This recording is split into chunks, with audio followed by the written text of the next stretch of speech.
Buenos días y un honor estar acá. Agradezco por la invitación, agradezco la concurrencia y siempre es grato este tipo de reuniones porque, como hablaba antes Edgardo, tiene que ver con el intercambio. El conocimiento a uno le ha permitido a través del tiempo descubrir eso, que es todo un intercambio.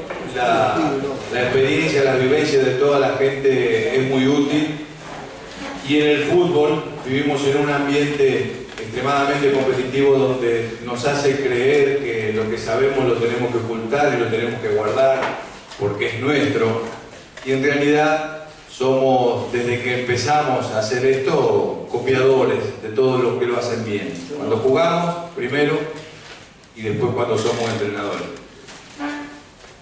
Si bien, bueno, yo voy a hablar de algunos aspectos específicos de la formación. Llevo muchos años en esto y escuchaba en la parte final de lo que decía Edgardo, el fenómeno que pasa en Rosario. Yo no soy de Rosario, yo nací en Villa Constitución, pero allá no había divisiones inferiores y empecé a jugar muy jovencito en San Nicolás, que queda ahí cerca. Y para jugar a otro nivel o de otra manera, tuve que ir a una ciudad más grande.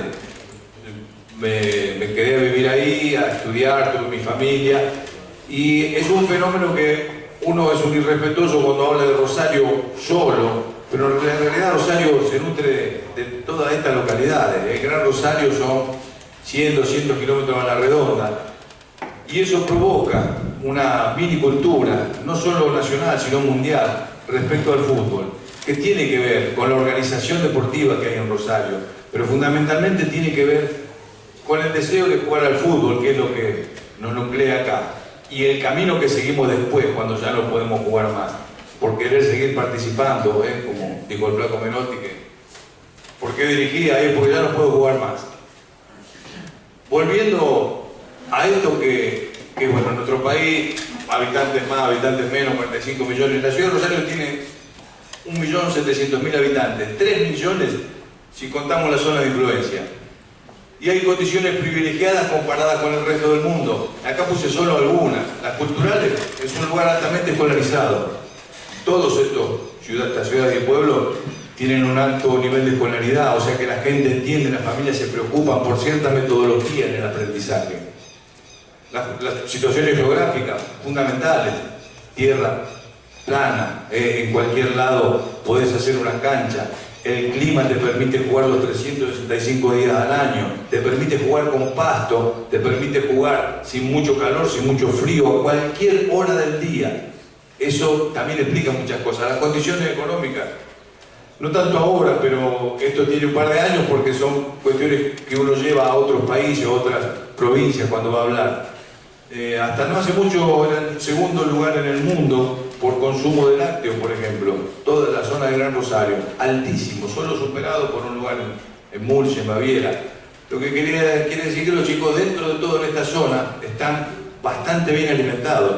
Los que hacen scouts, los que buscan por el resto del país jugadores, como me ha tocado a mí en otras situaciones, me ha tocado dirigir todas las categorías de fútbol, todas. Me refiero a Primera División, Nacional B, Argentino A, Argentino B, clubes de barrio, dirigir desde el baby fútbol hasta de la novena a la Primera División.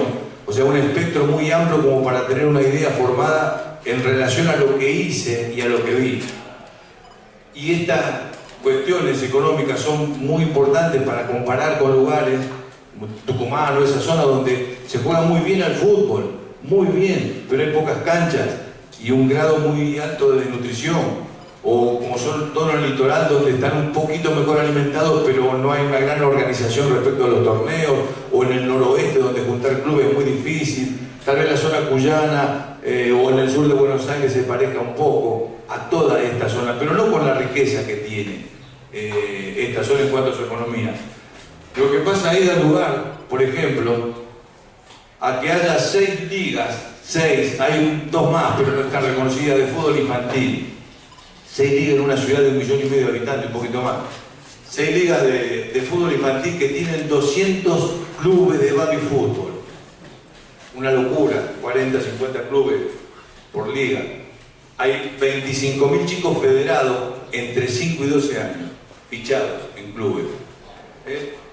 Esos chicos juegan o entrenan, palabra que para el fútbol infantil no es tan recomendable, entre 3 y 5 días semanales. Más de 20 horas al mes, más de 200 horas al año. Pero la mayoría de ellos están a cargo de adultos que no son entrenadores. Obvio, los clubes no pueden pagar un técnico, no tienen sueldo, no tienen infraestructura. Hoy no tienen ni siquiera dinero para pagar la luz, el gas, los gastos que tienen. Los clubes de Babi no tienen más remedio que tener a los papás como entrenadores, los llevan y adaptarse a las posibilidades reales hoy.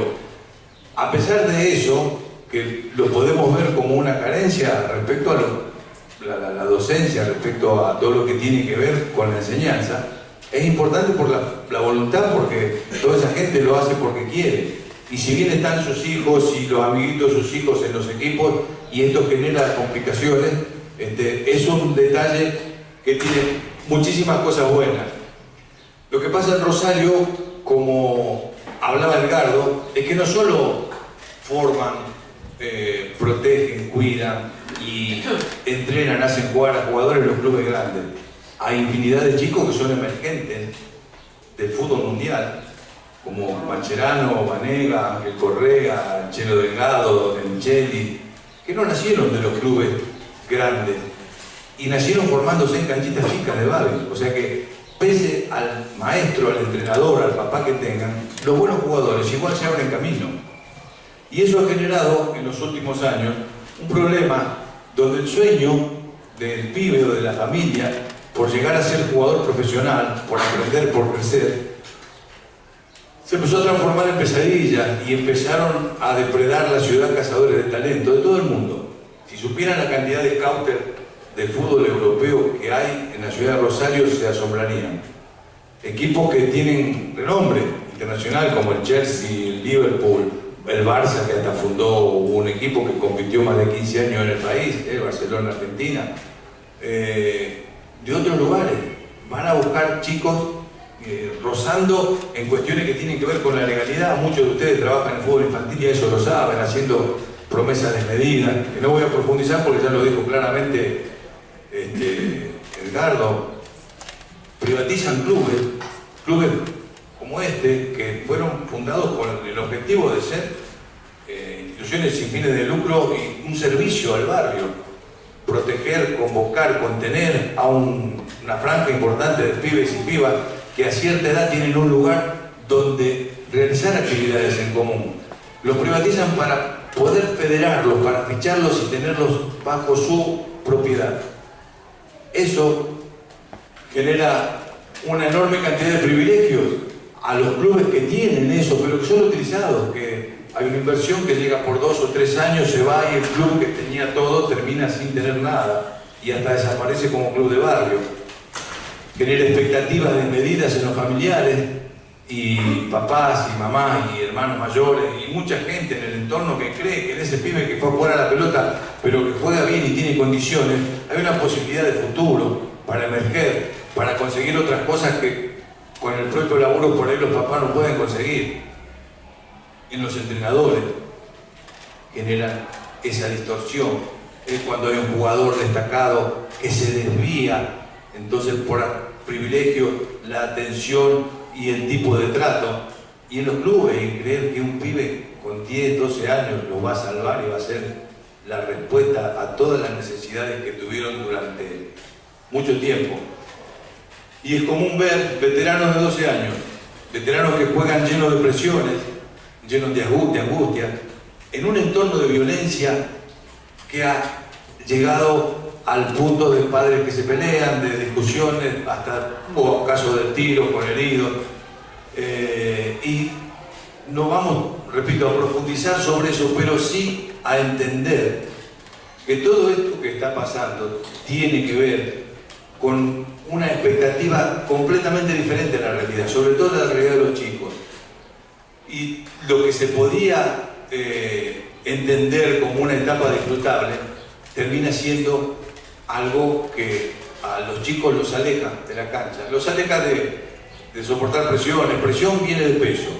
Usted cuando va al gimnasio hace una máquina o se pone las pesas, 50, 20, 30 kilos que puede levantar. Esas presiones los chicos no las pueden levantar, nadie les enseña, no tienen herramientas y sin embargo tienen que sacar en representación de la familia o del club un montón de cosas que no aprendieron, que no le van a enseñar. Primero porque a esa edad son innecesarias y segundo porque son desmedidas para sus cuestiones de salud física y mental. Esos niños talentos, que acá viene al caso todo lo que podamos hablar sobre el talento. Talento, como definición, es lo que la ciencia no puede explicar. El talento tiene que ver con algo que, o por la genética es mi papá, mi abuelo, es la raíz del ADN, yo tengo, pero que ahora sabemos, y sobre esto va a tratar lo que voy a decir yo sobre el entrenamiento. Todo lo que conocemos hoy, lo que la ciencia aprendió del cerebro para poder aplicarlo, neurociencia en realidad, neurobiología, le pueden poner el nombre que quieran, es la que estudia el sistema nervioso y el cerebro, entonces estudia nuestra conducta, que tiene que ver con nuestro aprendizaje, y que no es porque mi abuelo era zurdo, porque la bruja Verón, vieja, el famoso zurdo, tiene un hijo que jugaba igual pero del otro lado, con la pierna derecha, y así le habrá pasado a cada uno, sino con el placer. El cerebro busca placer, y el cerebro, cuando empieza nuestra motricidad, se acostumbra a las situaciones placenteras.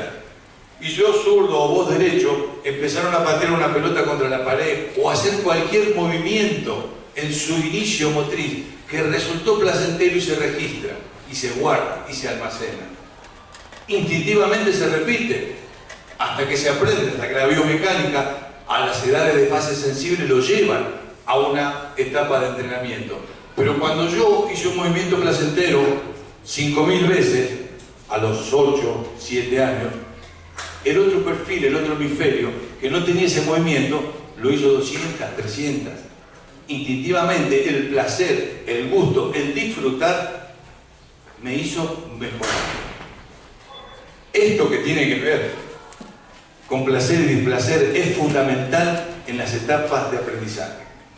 Y son responsabilidad de los adultos, cuando tengan a un niño o a un adolescente, generar esos espacios de placer para que el chico distendido lo pueda aprovechar y lo pueda asimilar. Jerarquizar en esa edad, con niño talento o sin niño talento, el entusiasmo es lo primero como entrenador que tenés que ver. Como llega, claramente, primer año que llegás a trabajar ahí, tenés 20 pibes, terminás el año con 40, gran entrenador. Insertó un montón de chicos, no hubo deserciones. Más allá de la metodología, ese es el principal obstáculo que tenemos, el resultado como impedimento de la inserción. Si no juega bien, no viene. Y estos clubes, que por ahí se hacen competitivos y que tienen categorías que quieren ganar, tienen que tener en claro cuál es el rumbo para no perder la idea de lo que está bien y lo que está mal. Entusiasmo, motivación, después el esfuerzo y después el rendimiento. Ni siquiera incluyo acá el resultado, no tiene que ver con esto.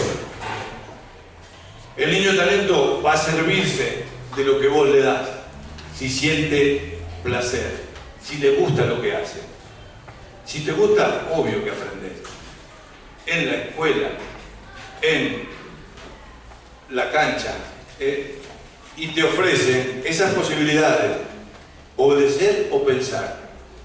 Tenemos una formación, ciertas creencias nosotros, que después vamos a profundizar un poquito, que nos formatean. Las creencias tienen una influencia vital en la clase de personas que somos hoy. Y es algo que tenemos que poner en duda cada vez que queremos cambiar o hacer algo diferente. Vemos esa edad de, ¿qué hacemos con nuestro club? ¿Competimos o cooperamos? Competir o cooperar es algo viejo. Un viejito que nació, muerto ya, en 1809, que se llamaba Charles Darwin, escribió un libro que fue el más vendido, que era La evolución de las especies. Ese tipo recorrió el mundo estudiando especies de animales, lanzó una teoría real. Muchísimos problemas porque atentaba contra la religión en esa época. Venimos del mono. Fue el tipo que comprobó, de acuerdo a estudios, que el hombre es la evolución de una especie que termina siendo hoy lo que empezó siendo un simio.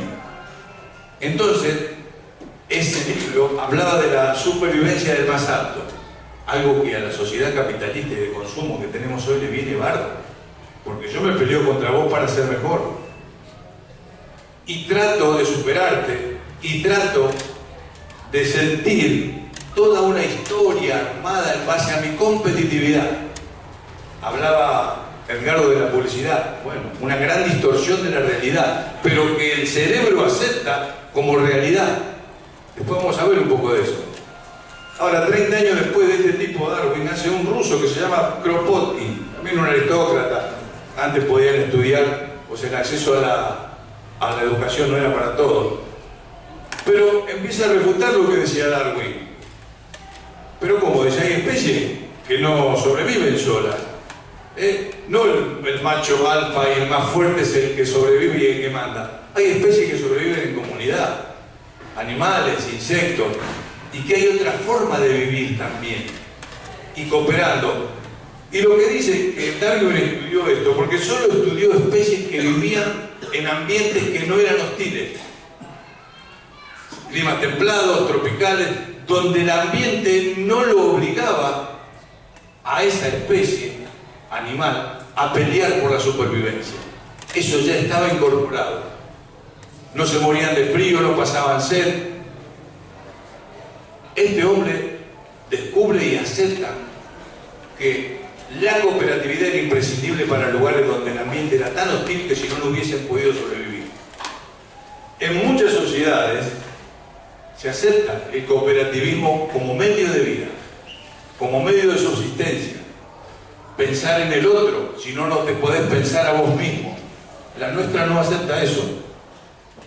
Lo ridículo de todo esto es que esos eslogan publicitarios los creemos y pensamos que tenemos que ser competitivos y se los exigimos a pibitos que tienen 8, 9, 10 años y que nunca van a estar preparados para eso. No está mala la competencia cuando estés preparado, pero para la competencia, para poder competir, primero es imprescindible la cooperación. Y volvemos a lo mismo: jugar, disfrutar y después entrenar. ¿Qué es entrenar? Infinidad de definiciones, las conocen ustedes como profes, como entrenadores, pero básicamente entrenar es desarrollar habilidades. Las tradicionales las conocemos, las técnicas, las tácticas, las físicas, son las que podemos medir o podemos ver en su evolución, para las que nos prepararon, que tienen que ver con el hacer. Todas esas habilidades.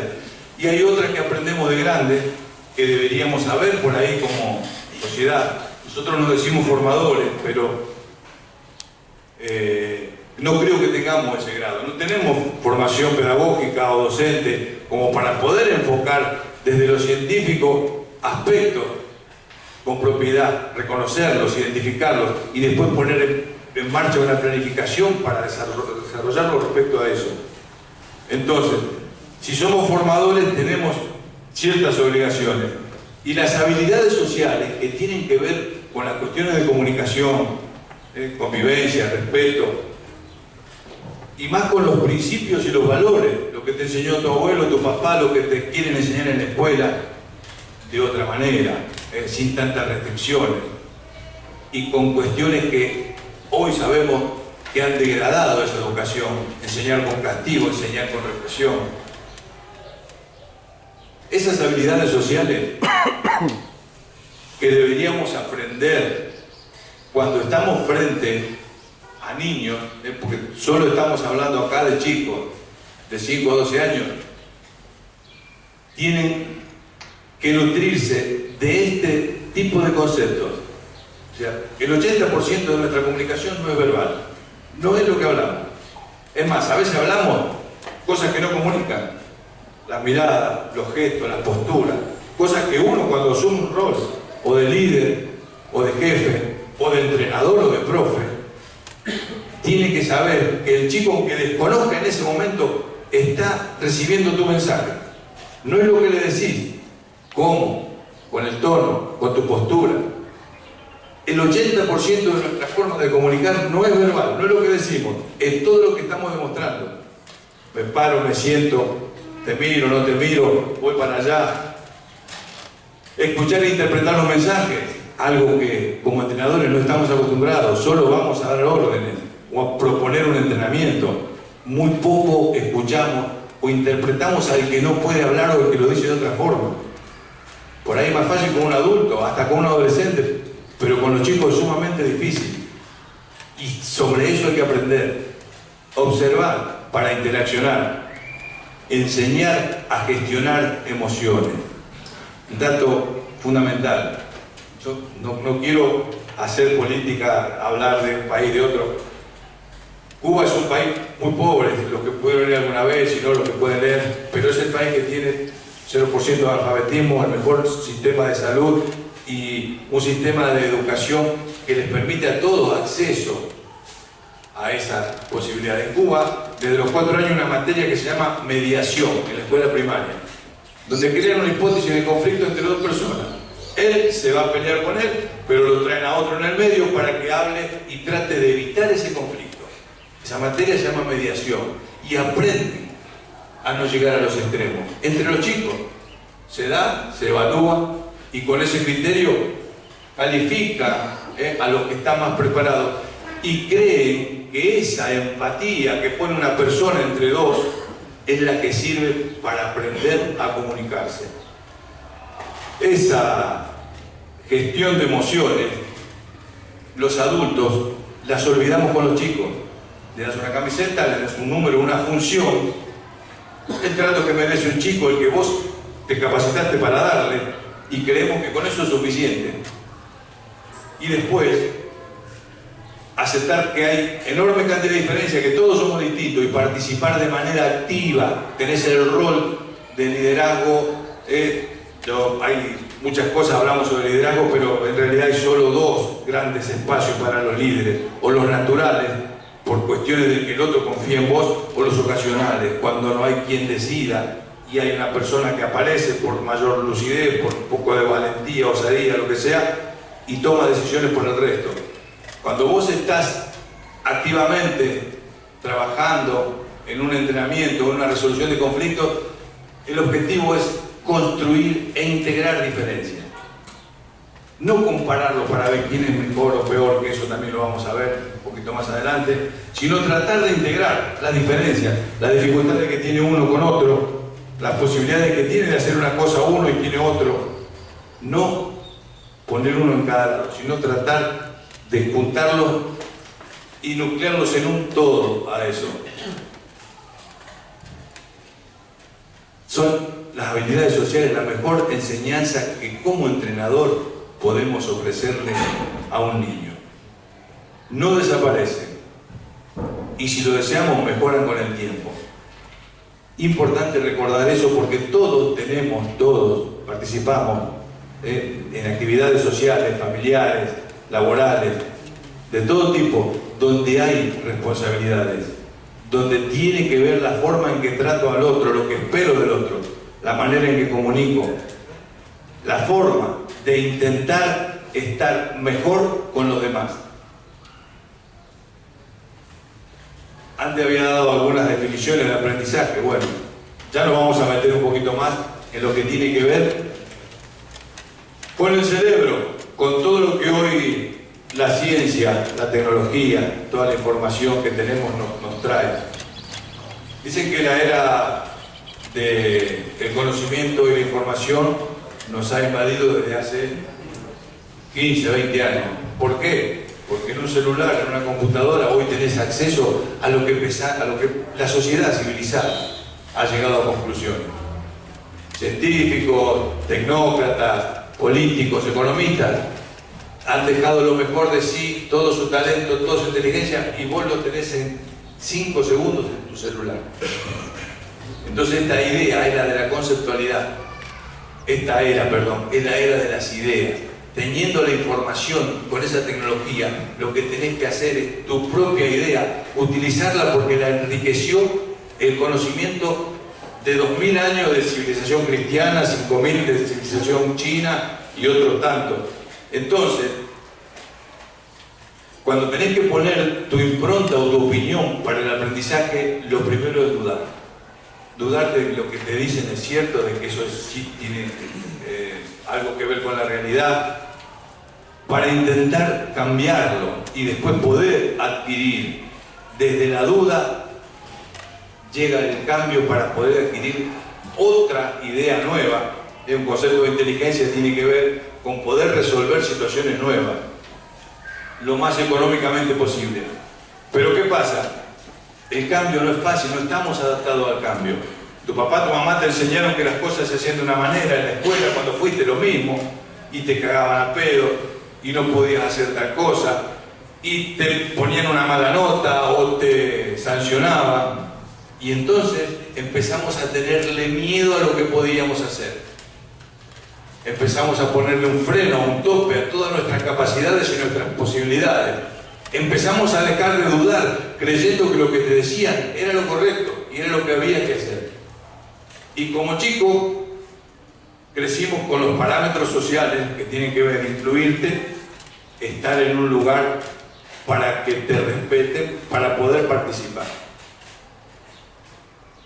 Como el cambio produce todo esto, incomodidad, incertidumbre, frustración, miedo, dolor, genera un estrés enorme. Imagínense grupos de chicos estresados porque quieren hacer solo lo que les pide el técnico, teniendo certeza como la que dice ahí abajo: a mayor estrés, menor aprendizaje. Si no podés condicionar el espacio donde vos estás para que estén a gusto o cómodo, la gran mayoría no podés sentar bases de aprendizaje. No te adaptás para el cambio porque estás aferrado a todo lo que creías, a lo que te enseñaron a creer. Antes hablamos un poquito de creencias. Bueno, dice esta nueva ciencia que las creencias se desarrollan, se implantan, se implementan en nuestro cerebro-mente, después vamos a hacer una breve separación de eso, en los primeros 8 años de vida. Hasta los 8 años vos solidificás tus creencias.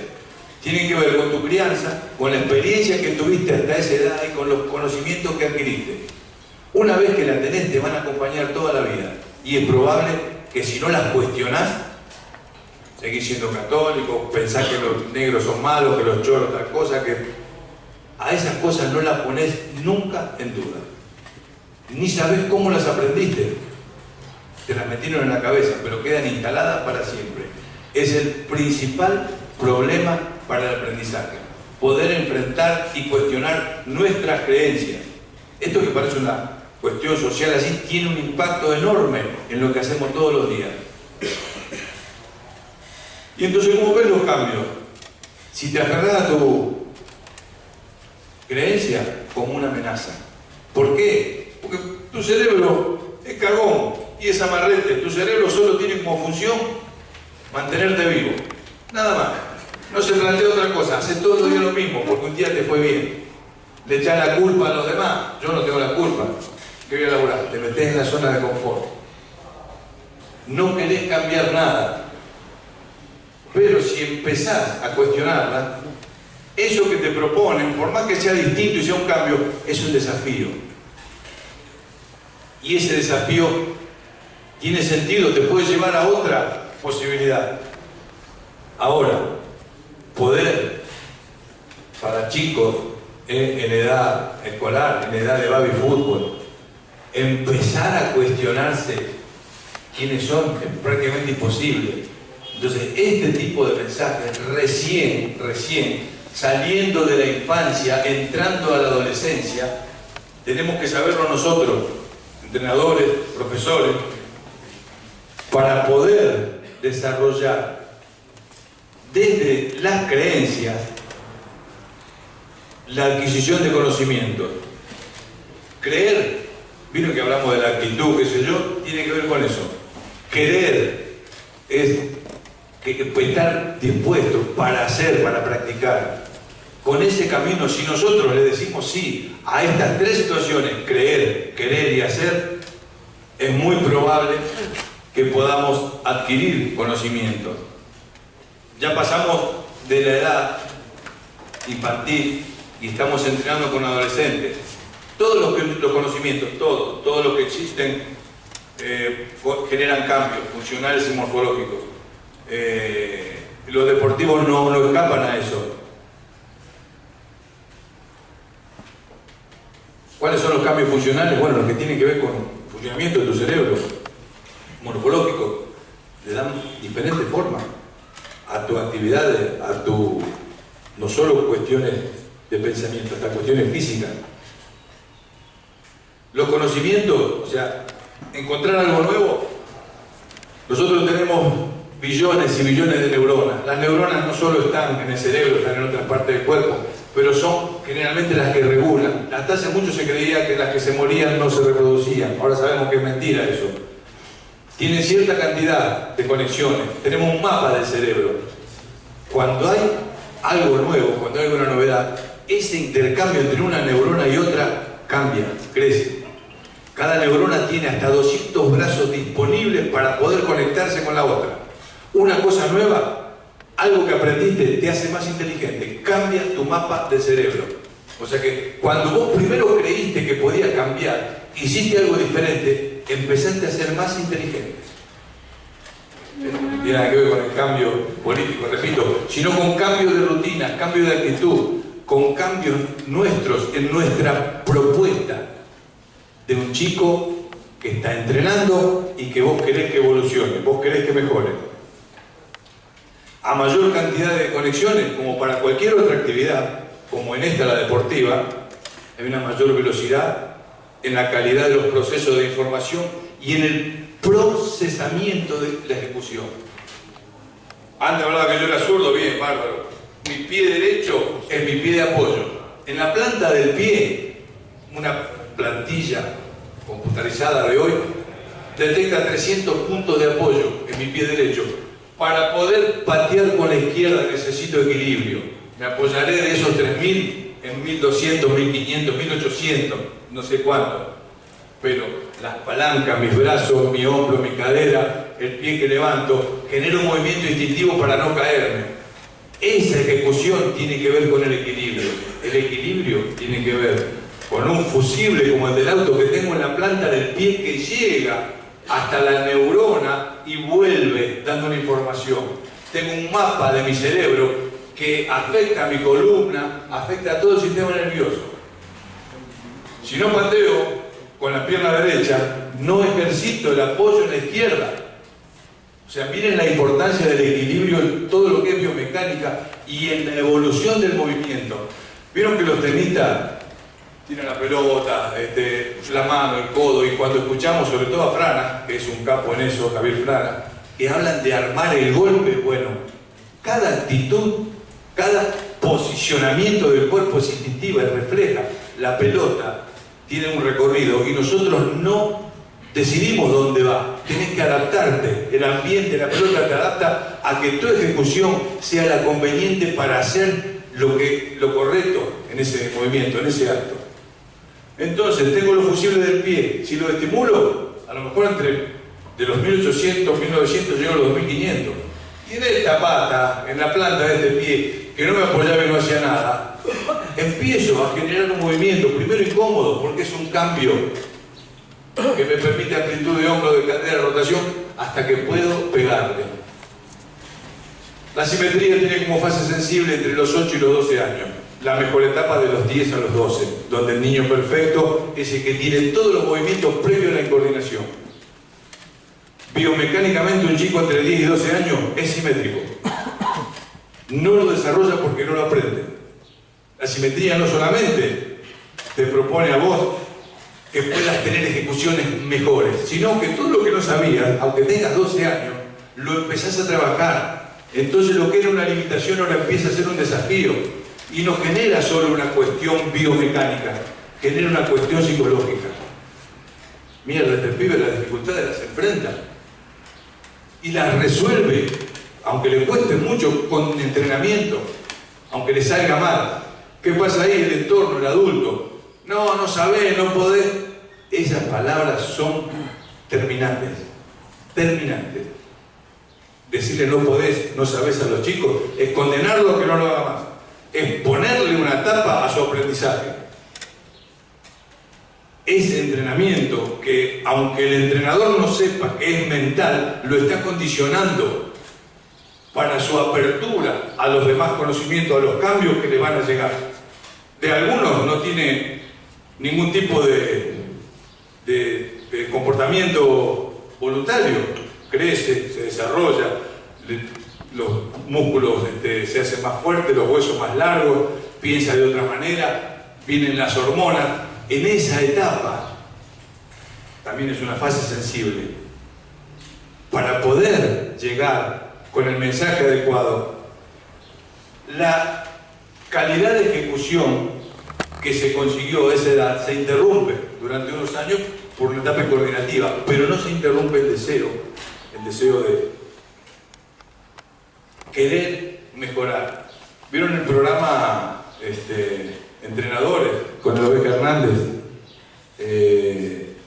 Lo recomiendo porque por Deporte TV, no sé si están todos los canales, bueno, porque tiene interlocutores tipo Capo, Lama, Retegui, Lange, el de Velero, Tano Lofreda. Cuento esto porque en una anécdota le cuenta a Retegui que él le propuso a los leones, que entrenaban 15, 17 horas por día, entrenar 35 por semana, perdón. 35 horas por semana. Pobres si fueron tan locos. ¿Cómo vamos a entrenar para hockey 35 horas semanales? Estamos hablando de entrenar todos los días 5 horas. Bueno, pues si quieren ser el mejor equipo del mundo, les propuso así, tal cual lo cuenta él, lo tenemos que hacer. Cada uno busque su actividad, su horario, porque no es rentado, son muy poquitos los que ganan. Eran tipos que tenían infinidad de limitaciones respecto a los australianos, a los holandeses, a las potencias del hockey masculino. Argentina nunca había figurado. Solo con entrenamiento, con voluntad, con una planificación acorde que llevó 3 años, Argentina consiguió un oro olímpico. Pudo haber sido accidental, pero demostró que individual y colectivamente los cambios son efectivos si hay voluntad para eso. No sé cuánto duran, pero le dio resultado. Y sobre ese cambio, sí hay que entender que tampoco es la cantidad que puede afectar a un adulto. En los chicos es diferente. Lo cuantitativo y lo cualitativo hay que saber diferenciarlo para ver qué sirve enseñar y qué pueden aprender. Me fui, pero bueno, como hablamos del nivel de trato y de comunicación, el principal objetivo como entrenador es el ambiente. El ambiente tiene que ver, yo lo defino como construir confianza. Construir confianza, armar en ese grupo armonía, cuestiones que tienen que ver para que vos puedas acentuar lo positivo. Fácil es cuando uno va ganando, no tan fácil cuando son chicos que no tienen demasiado para elogiar, pero algo bueno tienen que hacer. Validación, apreciación, reconocimiento, agradecimiento, confirmación, afirmación. Todas estas cuestiones que vos sentís después se piensan y después se vuelven a sentir. Es un proceso reciclable. En realidad nosotros, los procesos de aprendizaje tienen que ver con cómo interpreto las cosas, cómo pienso lo que me pasa, cómo lo interpreto. Eso me genera estados de ánimo que son los que se transforman en hechos después. La ventaja es que con cierto entrenamiento a ciertas edades vos podés modificar lo que pensás. Hay herramientas, no en todos los individuos, ni en todas las situaciones, pero mayoritariamente te enseñan a tener cierto control emocional, que después vamos a hablar muy poquito de eso también, para que vos puedas, repito, estamos en edades donde están dejando el baile y empezando la adolescencia y jugar a otro nivel. La adolescencia es una etapa preciosa, maravillosa, la define un amigo mío como un estado de disponibilidad. Los pibes están dispuestos a hacer lo que vos les pidas, pero no lo defraudes, porque te van a creer hasta ahí.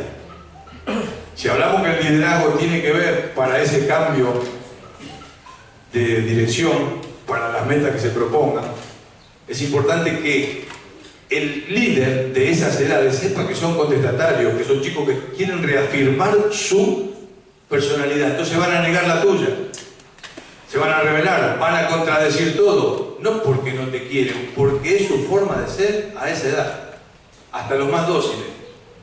Y no es fácil construir confianza cuando tenés boicot permanente, gente que te contesta, gente que te propone cosas diferentes, pero es el camino que tenemos que saber para sentar las bases de cualquier tipo de aprendizaje. Ya en la adolescencia podés empezar a darle responsabilidades diferentes y a trabajar sobre el entrenamiento mental. Algo que se trabaja en fútbol profesional, en deportes profesionales con mucha más regularidad de la que nosotros sabemos. Hay deportes donde los jugadores tienen su psicólogo, su entrenador mental aparte. En Estados Unidos sobre todo, básquet, fútbol americano, béisbol, que les habla sobre estas cuestiones y cada uno contrata un entrenador mental. Hoy hay un pelado, Bashrash se llama, que trabajó en River con Almeida en el 2000, también la vez, lo ayudó a ascender. Obvio que el tipo lo vende a todo esto, porque también lo contratan las empresas, tiene que ver con la forma de pensar, con enfocar ciertas cosas positivas para direccionarte. Pero en el fútbol productivo de elite, de primera división, es muy importante para conseguir cohesiones, por lo menos en el momento de la competencia. Cerebro y mente, decíamos. El cerebro es un órgano. Neuronas, cables. Un órgano lo tocamos, la mente no. La mente son emociones y pensamientos. Y lo que vos pensás, cómo ves las cosas, cómo las pensás, te hacen sentir. Y como vos sentís, hacer. Es importantísimo entender ese proceso porque a cualquier edad se da. A cualquier edad. Y no lo podés interrumpir. Cada uno tiene mayores o menores propensiones a creer los mensajes, pero tiene que ver con eso. El cerebro en un amplio porcentaje maneja a la mente, pero nosotros podemos aprender a que la mente, digo como órgano, a que la mente empiece a tomar decisiones. Diariamente tenemos 55.000, 60.000, 60.000 pensamientos, todos por día, la mayoría inconsciente. Yo muevo la mano, todo lo que estoy haciendo, lo que digo, las posturas, me voy a sentar, todo eso lo maneja el cerebro. Puedo tener en un minuto 1.500, 300 pensamientos diferentes. Gané de ir al baño, el cerebro está, la mente tiene que aprender a gobernarlo para lo que nos interese. Entonces esa diferencia es importante, ¿saben? Porque nosotros trabajamos sobre la mente. Sí, la mente, el aprendizaje, después condiciona y modifica el cerebro. Hoy se sabe con tomografía y con un montón de estudios, ven diferentes zonas del cerebro afectadas por el dolor o por el placer o por cuestiones de incertidumbre. Conocimiento y control emocional, fundamental para el líder, para el liderazgo. Si primero no te conoces vos y no sabes cómo vas a reaccionar ante la adversidad, ante la dificultad, ante lo que no sale como vos querés, es imposible que después pueda transmitir algo. Y recuerden, el 80% de nuestra comunicación es no verbal. Cuando sos grande, yo jugador sabía cuando el técnico estaba cagado, o cuando estaba asustado, o cuando tenía un problema. Ustedes lo saben, lo ven. El técnico en un montón de cosas transmite todo eso. Tiene que ver con su conocimiento y con su control emocional. Se desarrolla. Prestarle atención cada chico en crecimiento a esa etapa tiene que ver con aprender qué hace bien, qué no hace mal, cómo se siente. La inmensa mayoría de los jugadores del fútbol mundial no saben qué sienten mientras juegan. No saben lo que están sintiendo. Son cuestiones que les pasan porque la jugada vino bárbara, porque conectó una buena acción y eso modifica y les procura 20, 30, 500 pensamientos. O al revés. Hizo una cagada, se quedó enganchado de eso y no puede salir porque emocionalmente no tiene control. Aprendé a pensar cómo pensás. Tratá, es un ejercicio muy difícil, pero mierda, ¿Por qué hice esto? ¿Por qué me pasó? ¿Cómo vi esta situación? El optimista, día de Soto, ahora el pesimista, qué cagada, ahora tengo que llevar un sombrero. Es la forma en que vos ves la realidad. Esa interpretación te enseña a vivir de una manera o de otra y a transmitir las cosas de una manera o de otra. Fundamental para poder comunicar realmente lo que siento, si lo puedo controlar. Decía, te ponen 3 en la libreta, te cagan a pedo porque no sacaste a pasear al gato, lo que sea. El error como parte de aprendizaje, estamos acostumbrados a que hay un error y te castigan, te penalizan.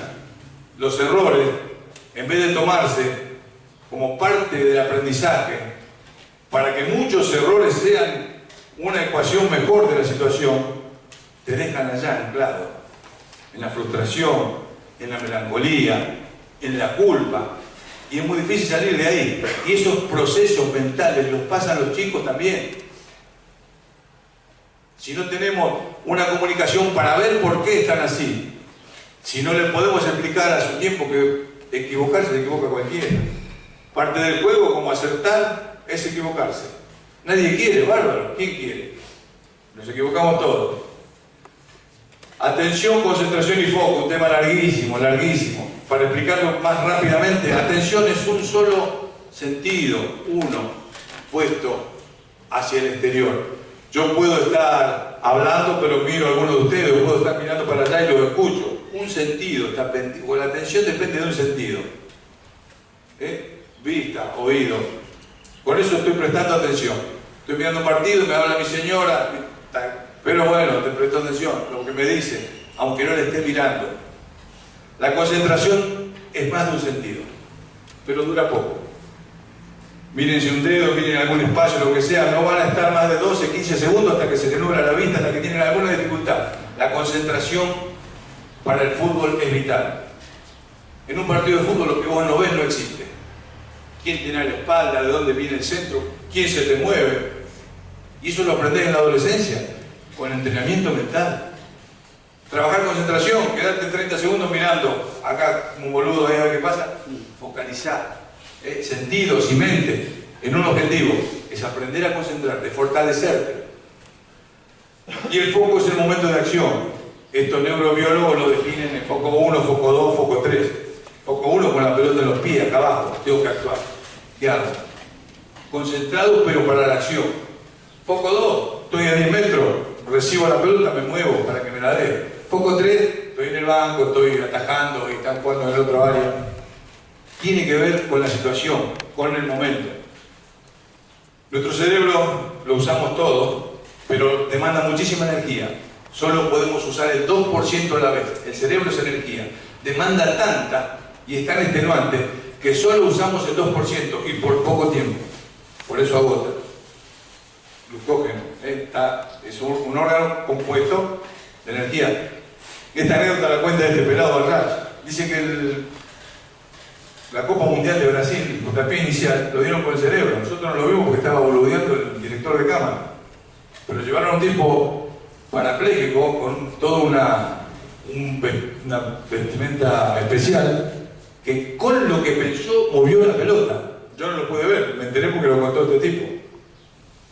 Tiene creo que 70 o 700 milivoltios o algo así. Cada pensamiento. O sea que ya se transforma en energía. Hoy no lo sabemos procesar, pero bueno. Rendimiento es el potencial que vos tenés, todo menos tus interferencias. Yo soy un fenómeno, pero estoy boludeando, estoy distraído. Esa interferencia te cuesta una mala jugada. La desatención, pérdida de marca, desaprovechar una oportunidad. Entonces, para un jugador fundamental, profesional, poder estar de atención en concentración para descansar y para poder focalizar cuando sea necesario. Fíjense, un volante del fútbol argentino que toca la pelota 70, 80 veces. Tiene que estar en foco permanentemente, aunque sea un pase pedorro de 5 metros. Pero tiene que focalizarse. Generalmente son jugadores que tienen un altísimo nivel de concentración. Concentración y foco están ahí. Va. mucha participación. Los delanteros son más volados, más distraídos, son cuestiones fundamentales para el aprendizaje. Esas funciones, dice según la psicología, vos ocupás el lugar en la cancha que tiene tu personalidad. Sos pensante, sos maduro, te va para la defensa. Sos un jugador predispuesto al esfuerzo, vamos a correr, vamos al medio ahí. Y sos un loco que puede salir para un lado para otro, agresivo, arriba, o al arco. Loco, pelotudo, arquero. Perdón, delantero, bueno, eso no es tan así, pero tiene que ver con la personalidad, tiene que ver. No lo digo de manera de agraviar. Y tanto para el fútbol infantil, para el fútbol juvenil, no tanto para los adultos, redefinir muchas palabras que usamos nosotros porque es más fácil, simplifica. Ganar, ¿qué es ganar? ¿Cuánto dura ganar? Mejor, peor. ¿Cuántas veces usamos esas palabras para comparar a personas para una situación y la estamos etiquetando para siempre? No, fulano es mejor. ¿En qué? Patea más veces, salta más, hay más gol. Son todas situaciones relativas. Si bien el fútbol es un mundo donde esas relaciones tienen que ver con algo que nosotros imaginamos, ahora todo esto es muy lindo para ponerlo, ¿cierto?, en palabras. Lo difícil es llevarlo a esto, a una planificación. Sobre todo cuando las curvas ascendentes son muy pronunciadas. Cuando si vos no lo aprovechaste en ese momento, tenés que esperar otro tiempo y después más complejo y no sabés si lo va a asimilar igual, porque ya le quedaron creencias instaladas y no las vamos a sacar tan fácil. Un diagnóstico tiene que reconocer individual y colectivamente las virtudes y las limitaciones de tu grupo, de todo. Y el jugador también. Preguntásela a él. Se hace sociograma con los chicos inferiores. Lo que mostró Edgardo antes, que se hizo ese estudio sobre el sociograma, que valoraba justicia y honestidad, dijo. ¿Por qué se valora el bien escaso? Porque es lo que no le dan los entrenadores. O no son honestos o no son justos. Fíjense la valoración de los pibes de inferiores sobre su entrenador. ¿Qué confianza van a tener en el fútbol? Si lo ven así, si le están pidiendo justicia y honestidad. ¿Tenemos nosotros formación moral, ética, estatura para poder brindarle eso a los chicos? ¿A los que lo demanden? ¿Vos peleás por tus convicciones? ¿Estás seguro que vas a hacer a veces muchas cosas que no te convienen, pero que crees que es lo justo? Eso no te propone la sociedad de Darwin competitiva. Acomodate. Tenés que ganar, olvídate del otro. Con ese diagnóstico le pregunté a los jugadores, decime 3 virtudes, y es probable que no las conozcan, pero el compañero sí. Entonces las dicen de sí mismo y de sus compañeros. Lo mismo con los defectos. Estamos acá porque alguna vez jugamos, porque nos interesó, porque nos gusta esto. Vos sabés, el fútbol es competitivo, tenés que tener un ego muy grande, tenés que todos los tiempos posibles compararte con otro. Y después, cuando te das cuenta, cuando se te terminó la vida de jugador útil, te das cuenta que tenías que compararte con vos para aprovecharlo. Y no para usar esas palabras mejor o peor, sino diferente, distinto, que tienen que ver con cosas más aceptables, más realistas. Con el diagnóstico empecé a buscar objetivos. Entrenar metas alcanzables periódicamente. Diariamente poner una meta. Para todo no es fácil. Ponerle una meta a todo, que la pueda alcanzar. Eso es confianza, eso es autoestima. Eso es lo que vos tenés que construir para que esté ávido de seguir, de ir a buscar otro desafío. Mierda, conseguí este, vamos a buscar otro. En ese día a día construís el final de la carrera de ese pibe. Y no es, porque estas son emociones, no es una cuestión del deporte solamente. Dale confianza en la cancha, la va a tener en el estudio, la va a tener en la familia. Dejale que ellos se encuentren el camino. Una gran frase, no prepares el camino para tus hijos, prepara a tus hijos para el camino. Esos objetivos tienen que ver con armonizar los grupos para formar jugadores y finalmente equipos. En ese orden, el grupo primero, después formar jugadores, estamos en inferiores, después formar equipos. Habría que implementar, le agrego el punto 12 ahí a Edgardo, la sugerencia, la bolsa de minutos. No puede haber un jugador fichado que no juegue minutos al año. Todos tienen la obligación, todo entrenador, de darle participación. Si no, ¿para qué lo fichas? ¿Para qué lo tienes? ¿Cómo vas a evaluar su crecimiento, las posibilidades de hacer algo diferente? Exponerlo al entrenamiento más importante de la semana, que es la competencia. Porque vos decidiste en enero quién era titular. Y claro, eso te pareció a vos. Los pusiste todo el año, jugó 30 partidos. Y el que no jugó nunca, ¿cómo va a llegar a ese lugar después? Lo evaluás en diciembre y decís, todavía te haces vivo, viste que yo tenía razón, digo bárbaro sos. El otro jugó 30 partidos y el otro no jugó nunca. ¿Cómo sabés? ¿Qué oportunidades le diste? Justicia y honestidad tenía que ver. Diagnóstico, objetivo, metodología. Cada joven construye sus hábitos y su entrenamiento. Tienen que saber que compiten contra sí mismos, que para eso tienen que ganarse, acostarse más temprano, comer mejor, escolarizarse, cuidar en su individualidad y en su grupo, poder ser responsable. El diseño de entrenamiento es aconsejable en edades, sobre todo desde novena división, hacerlo con todo. Miren, vamos a hacer tal cosa y escuchen la sugerencia de los chicos, porque ellos están involucrados en el trabajo que le proponés, lo van a hacer mejor. Si le preguntaste, si asumieron esa responsabilidad. Acá hay una planilla que no se va a ver mucho. Bueno, esto es una lectura de GPS, después vamos a hablar un poquito de tecnología. Estos son 3 categorías, novena, octava, séptima. Un equipo de AFA de primera del año pasado. Miren evoluciones. Bueno, la primera lectura tiene que ver con el que es cuantitativa. La cantidad de metros que recorre todo el grupo. Medida que pese. En novena, durante el año, el promedio de 7.200 metros por partido. Novena, 14 años, 13, 14. En octava, 8.200. Subió 1.000. Casi 15% más, de un año a otro. En séptima, 9.200. Otro 1.000 más, o sea, 1.000 metros más, otro 15-20% más. Esto que es en cuarta, 9.500, ya se estanca. Pero entre novena y séptima, la curva es pronunciada, es impresionante. Es imperdonable que nosotros no estimulemos a los chicos a esa edad el crecimiento que tienen. Esto que es cuantificable y es biológico tiene que ver con las posibilidades de correr y tiene un techo.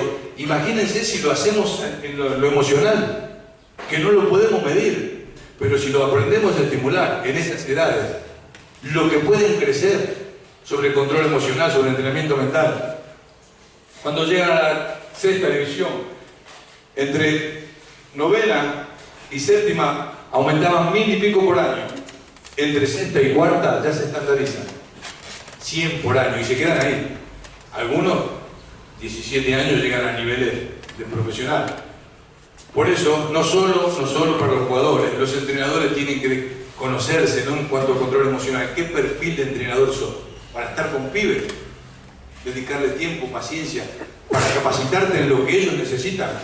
Para el fútbol competitivo, de sexta en adelante, donde están todos listos, y donde te vas a bancar que te echen, que no te paguen, que tengan un día la llave del club y el otro día te rajen y no salgan más en los diarios, no te conoce nadie más. Desaparecen, son desocupados, sos invisible el día después. Eso tiene que ver con saber quién soy para saber qué quiero. La estandarización del profesionalismo nos lleva a creer que un triunfo es la meta final. Y es solo una contingencia de los resultados semanales, mensuales, anuales. Reformular un montón de palabras, que ahora también vamos a ver. Esto, si estamos delante de un grupo, es fundamental. Si querés enseñar, no dejes de aprender. Fundamental. No podés ambicionar nada si vos primero no te metés a ver lo que está pasando con curiosidad, con la voluntad de recoger todos los conocimientos, de escuchar a la gente, por lo que están ustedes acá, por lo que estamos acá, todos. Es ida y vuelta. La tecnología como herramienta está muy de moda. Hoy, antes jugábamos igual al fútbol, ¿eh? Pregúntenle a Jorge, Mundial Inglaterra en el 66. No había tecnología, se jugaba. había un entendimiento del juego, el artesanal, lo que quieran. Hoy tenés un montón de información.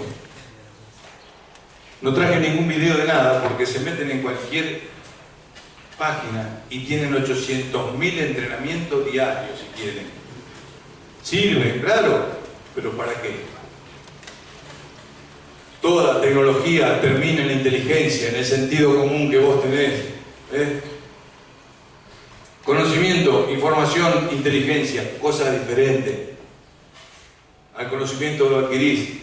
La información te mantiene actualizado. La inteligencia te permite procesar todo eso para lo que hagas, lo que vos quieras hacer. No te alcanza con una sola cosa. Claro que simplifica, pero hasta ahí.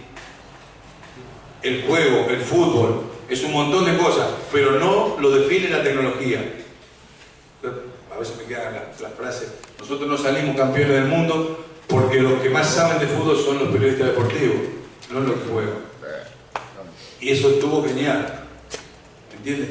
Recogemos tanta información de gente que no está preparada, pero tiene una caradurez en poner en juicio, en juzgar a gente que se ha roto el lomo durante años, ha hecho sacrificio, gente talentosa, gente, ¿entiendes? Entonces, eso es parte del juego.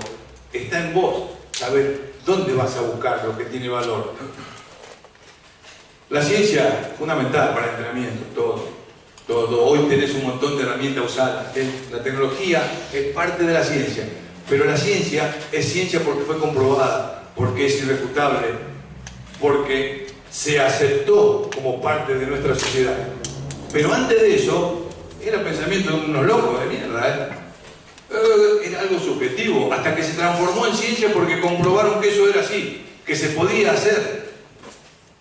Entonces, para que una idea se transforme en ciencia, pasa un proceso muy largo, pero para poder tener ideas, no hace falta recurrir a la ciencia.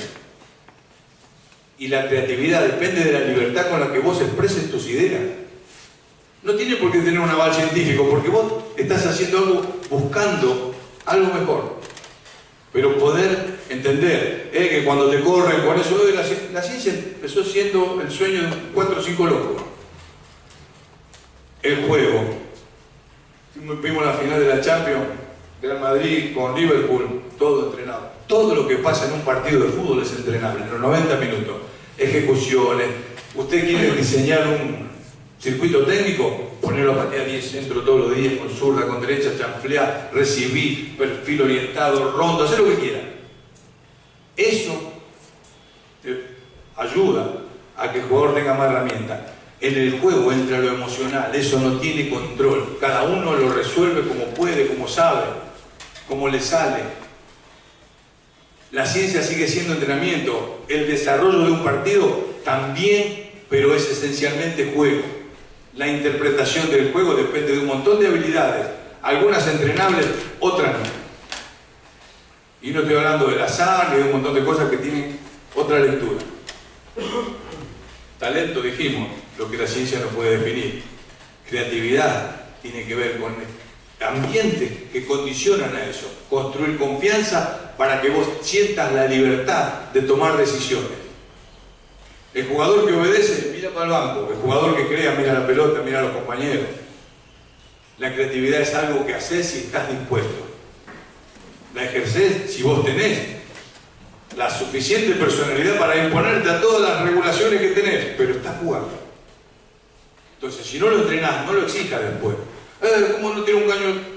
Antes hablaban, hoy, cuando hablamos de los perfiles de cada jugador, por puesto, por línea, se tiene mucho más en cuenta la técnica, porque entre la idea, el modelo de juego, el fútbol sistémico, hasta llegar a los sistemas, el equipo que tiene más plata para comprar jugadores, todo bueno, está bárbaro, con Piqué, con Inglés, Titio, lo que vos quieras. Son jugadores que tienen un montón de tiempo de trabajo atrás. Entonces, muy lindo estéticamente y efectivamente, efectividad, el resultado, eficiencia, la economía del resultado. Eficiencia en conseguir el resultado con el menor costo. Entonces, por ahí renuncian a algo de ferocidad o algo de fortaleza porque quieren jugar. Cada uno decide el modelo, la idea, lo que quiera hacer. A lo que voy es que el jugador tiende a anclarse en sus capacidades y jugar con eso, y se cierra si no está entrenado. Yo sé jugar, yo sé saltar, yo sé, y es deber del entrenador alentarlo a la versatilidad, no física, mental. Aceptar desafíos para hacer un montón de otras cosas. Sentido común para aprovechar todo, lo que viene de allá, de acá, del otro lado, cómo lo proceso, a dónde lo llevo. No copiar por copiar. Ser un filtro de lo que veo y recordar permanentemente que cuando tenemos la obligación de enviar un mensaje a alguien, ese mensaje puede durar años, puede cambiar actitud.